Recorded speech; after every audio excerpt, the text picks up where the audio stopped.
하승민입니다. 코로나19가 발생된 이후에 이제 그 비타민 C에 관련된 그런 연구들이 상당히 다시 활발해지고 있습니다. 그래서 미국 국립보건원에서 운영하는 그 논문 사이트에 보면은 1년 동안 이제 비타민 C에 관련된 논문이 3천여 건 정도가 되는 것으로 이렇게 나와 있고요. 그 중에 상당수가 이제 그 코로나와 관련된 연구들이 진행이 되고 유의미한 그런 결과들이 발표가 되고 있습니다.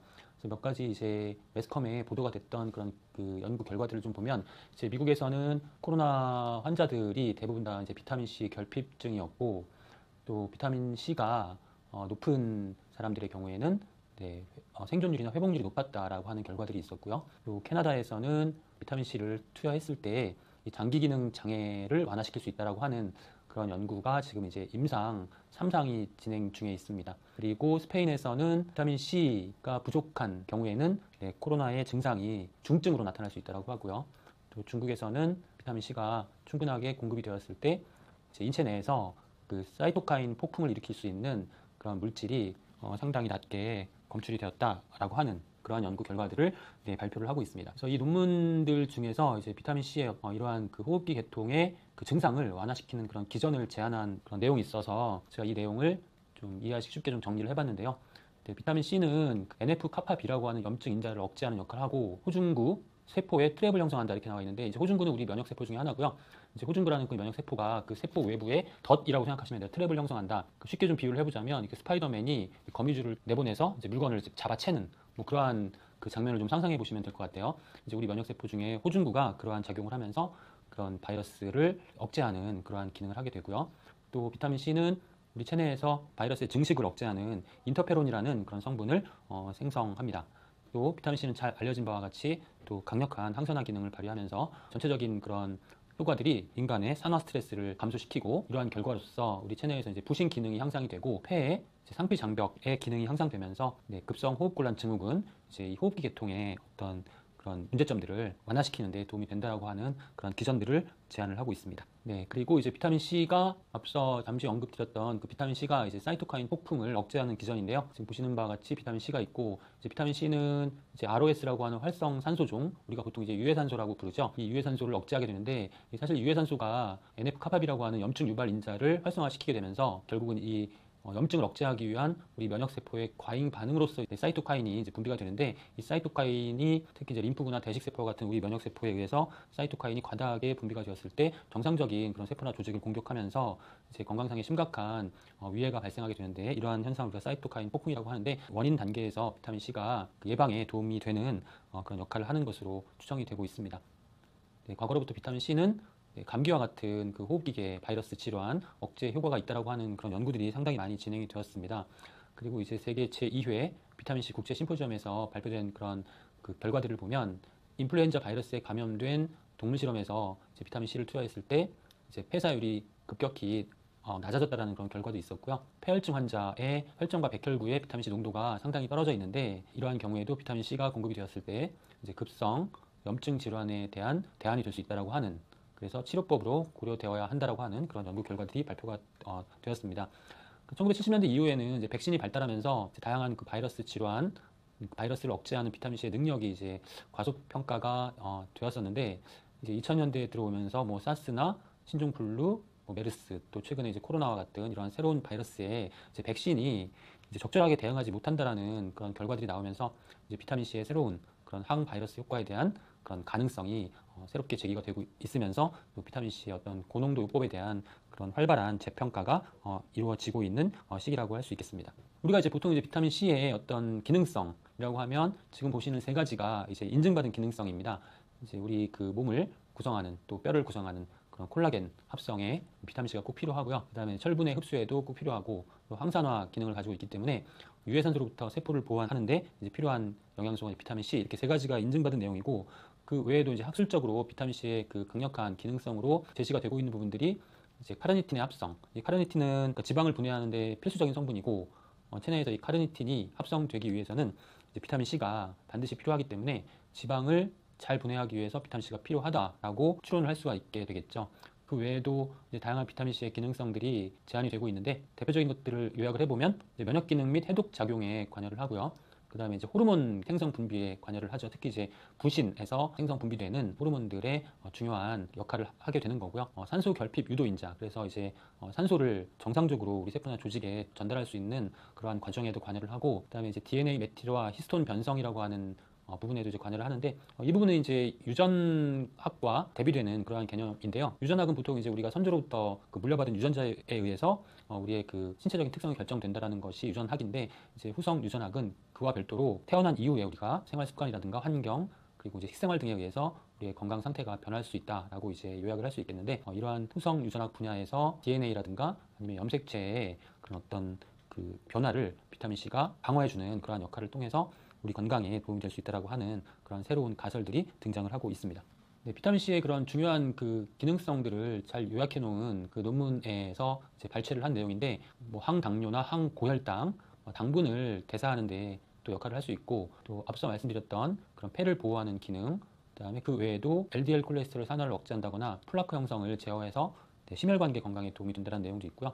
또 염증을 억제하고, 가장 대표적인 비타민 C의 기능인 항산화 기능, 그리고 미생물을 억제하는 그러한 역할, 그리고 면역 기능을 활성화시키는 역할, 또 우리 몸에서 이제 필요 없는 그런 성분들을 제거하는 그러한 과정을 자가 포식 과정이라고 하는데, 그러한 자가 포식 과정을 활성화시키면서 우리 몸의 노폐물을 제거하는 과정에도 꼭 필요한 그런 영양소로 인식이 되고 있습니다. 이 비타민 C에는 가장 그 대표적인 그런 기능성이라고 한다면 이제 항산화 작용을 들 수 있습니다. 이 항산화 작용에 연관되어서 등장한 이론이 노화에 관한 자유 라디칼 이론이라고 할 수 있습니다. 유해산소가 결국 노화의 주범이라는 그런 이론인데, 지금 보시면 우리 그 세포나 조직은 프리 라디칼, 즉 유해산소에 의해서 산화 스트레스를 받게 되고요. 이 산화 스트레스가 이제 그 세포막을 손상시킨다거나 미토콘드리아, 그리고 세포의 단백질을 산화시키고, 또 세포 내 그 유전자, DNA 손상, 또 핵산을 산화시키면서 돌연변이를 유발하게 되고, 이러한 여러 가지 원인들로 인해서 질병이나 노화가 발생할 수 있다는 그러한 이론이 유해산소 노화 이론인데요. 결국은 이제 우리가 유해산소로부터 우리 몸을 방어할 수 있다면 이러한 질병과 노화를 지연시키는 데 도움이 될 수 있다는 내용입니다. 유해산소라고 하는 물질은 전자가 짝을 이루지 못해서 불안정한 그런 상태입니다. 지금 그림에 보시는 것처럼 그 전자가 채워져야 할 부분에 전자가 없는 상태라고 이해하시면 되는데, 이제 비타민 C와 같은 그런 항산화 영양소가 이제 전자를 제공해주는 것을 이제 산화된다라고 표현합니다. 전자를 받아들이는 것을 이제 산화의 반대로 이제 환원이라고 하는 거죠. 그래서 결국 이제 그 유해산소가 필요로 하는 전자를 우리 세포나 조직으로부터 이제 빼앗기게 되면 우리 세포나 조직이 산화된다는 것이죠. 이렇게 산화되는 것을 대신해 주는 것이, 우리 세포나 조직이 산화되는 것을 대신해서 자기가 스스로 이제 산화되는 것이 항산화 영양소라고 보시면 되겠습니다. 우리 체내에서 이제 비타민 C가 왜 중요하냐면, 지금 보시는 그림은 이제 세포막에서 이제 유해산소의 공격을 받아서 이 세포막이 산화가 되는데, 항산화 영양소 중에서 이 산화를 스스로 산화되면서 세포막을 보호하는 역할을 하는 것이 비타민 E입니다. 비타민 E가 전자를 하나 유해산소에게 내주는 거죠. 이렇게 내주게 되면 비타민 E는 항산화 작용을 하고 나서 전자를 하나 잃게 되는 거죠. 그럼 비타민 E로서 이제 더 이상 역할을 할 수 없게 되는데, 비타민 E가 이제 빼앗긴 전자를 비타민 C가 채워주는 그런 역할을 하는 거죠. 그래서 이제 비타민 C가 비타민 E를 환원시킨다, 이렇게 표현을 하게 되는 것이죠. 이렇게 다른 그런 항산화 영양소를 다시 재생시키는 그러한 역할을 하는 것이 비타민 C의 중요한 기능 중에 하나입니다. 비타민 C가 그 자체적으로 이제 항산화 기능하는 것도 있지만, 다른 항산화 영양소를 재생시키는데 가장 강력한 그런 능력을 가지고 있는 그런 영양소라고 할 수 있습니다. 그래서 이제 우리 체내의 그런 항산화 반응, 또 항산화 그 기전에는 이제 다양한 영양소가 함께 관여를 하게 되는데, 이러한 그 부분을 우리가 항산화 네트워크라고 합니다. 항산화 기능을 하는 영양소들이 네트워크를 형성해서 이제 서로 도와가면서 항산화 기능을 한다라고 정리를 할 수 있겠는데, 결국 이제 이 그림에서 보시면 비타민 C 사이클이 있고, 그 다음에 이제 뭐 항산화 효소, 비타민 E 사이클, 티올 사이클이라고 있는데, 이 티올 사이클은 이제 항산화 성분 중에서 황이 S인데 S가 두 개 있는 것을 이제 티올이라고 하는데, 이 티올 사이클도 있고요. 이런 각각의 그런 항산화 영양소와 항산화 효소가 서로 상호 보완 관계에 있고, 또 시너지 효과를 일으킬 수 있기 때문에 그 상호작용을 한다. 그래서 이제 항산화 네트워크라고 표현을 하는 것이죠. 그렇다면 이제 비타민 C가 이 항산화 네트워크에서 중요한 역할을 한다고 하는데, 그 이유는 뭐냐면, 비타민 C가 이제 두 단계에 걸쳐서 항산화 기능을 발휘하게 되는데, 기본적으로 이제 다른 항산화 영양소를 재생시킨다라고 말씀을 드렸는데요. 이 얘기는 무슨 얘기냐면, 항산화 기능을 발휘하기 위해서는 전자를 대신 빼앗겨 줘야 된다는 거죠. 전자를 대신 빼앗겨 주면 항산화 영양소 자체가 유해산소랑 비슷한 그런 구조가 되는 거예요. 그래서 이런 부분이 이제 인간에게는 독성으로 나타날 수가 있습니다. 독성이 가장 적으면서 이렇게 사용된 항산화 영양소를 다시 재생시켜 줄 수 있는 그러한 영양소가 비타민 C라는 것입니다. 그래서 비타민 C는 그 자체로 가지고 있는 항산화 기능도 중요하지만, 가장 효율적으로 항산화 영양소를 재생시켜주는 훨씬 더 중요한 기능이 있기 때문에 없어서는 안 되는 그러한 중요한 그런 영양소라고 말씀을 드릴 수가 있겠습니다. 비타민 C는 수용성 비타민이라서 우리가 섭취하면 사용되고 우리 체내에서 이용이 되고 비타민 C가 이제 우리 체내에 분포하게 되는데, 이 비타민 C가 가장 많이 분포하는 그런 기관들을 살펴보면은 수분 농도가 높은 조직, 우리 체내에서 수용성 비타민이기 때문에 우리 인체 내에서 수분 농도가 높은 조직에 비타민 C의 농도가 높습니다.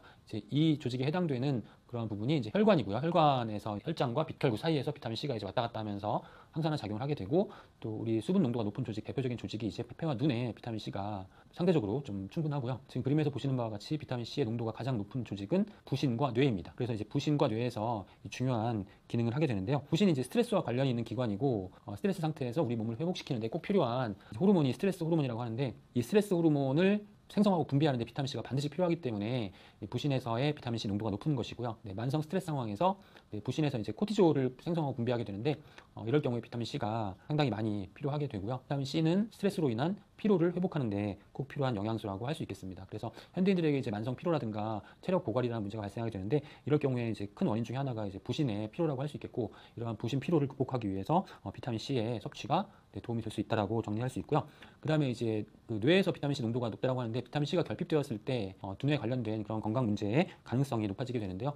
이제 신경퇴행성 질환 영역에서 보면 알츠하이머나 파킨슨, 다발성 경화증이 증가할 수 있다라고 하는 결과들이 나와 있고, 또 이제 비타민 C가 부족했을 때 정신의학적 장애로서 우울증이라든가 걱정, 불안, 초조 혹은 조현증이 나타날 수 있다. 이러한 증상이 발현될 가능성이 크다라고 하는 그런 결과들이 나오고 있습니다. 그래서 오늘 비타민 C에 대해서 말씀을 드렸는데, 비타민 C에 대한 기능성에 대한 부분들은 지금 보시는 이 장표로 정리를 하시면 될 것 같고요. 여기에 이제 마지막에 제가 말씀드렸던 두뇌 건강에 또 스트레스 관리에 필요한 그런 역할을 할 수 있다. 비타민 C가 그런 다양한 기능성을 가지고 있기 때문에 인증된 그런 기능성도 있지만, 아직 인증되진 않았지만 학술적으로 이제 강력한 그런 기능성을 갖고 있다라고 이제 추측이 되는 이런 다양한 기능성을 잘 기억해 두시고, 이제 평소에 비타민 C를 잘 섭취하시고 활용하셔서 건강한 그런 생활을 하셨으면 좋겠습니다.